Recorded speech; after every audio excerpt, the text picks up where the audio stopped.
One by one, the ghosts of Jagi's host returned to the city. If they knew of their guardians' fates, they would not reveal it. Jagi's host is made up of 7 titans who, according to legend, ventured south from the Cosmodrome, never to be seen again. Their ghosts eventually returned to the last city, one by one, marked by a mysterious but unknown form of corruption. The ghosts have spoken not a single word, and no one is quite sure exactly what fate befell the titans. This particular tale is interesting for several reasons. One could assume that those 7 titans made up the entirety of the company. However, in a conversation between 2 members of Halborn's host, they mention that Jagi himself tells the story differently. Jagi either might have survived the encounter, or ordered his team members to attack while he stayed behind. Perhaps he knew a terrible fate would befall his brothers and sisters, or perhaps he is forever shamed that his actions resulted in their deaths. Either way, 7 guardians perished just east of the Caspian Sea, for reasons currently unknown.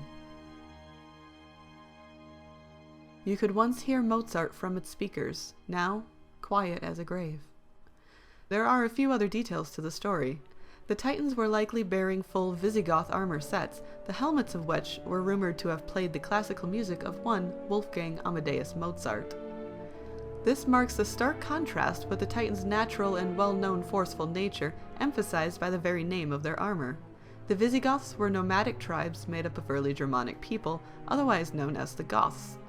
They were responsible for the sacking of Rome in 410 AD and maintained their presence in the area until the 8th century.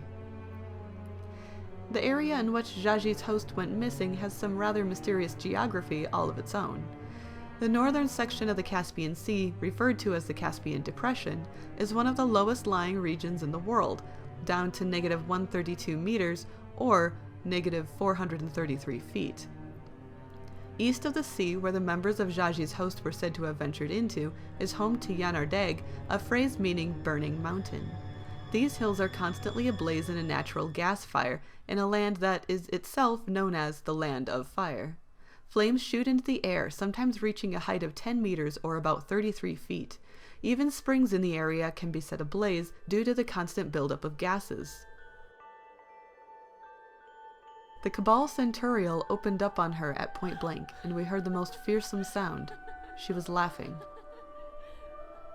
We may never learn what happened to 7 members of Jagi's host, or why their ghosts returned, but have never spoken of the tragedy. Perhaps one day they will, and more fire teams of Guardians will venture south to face a building new threat. Thanks for checking out this episode of Destiny Lore and Theories. Be sure to tune in every week for fresh new content, and remember to submit your own suggestions.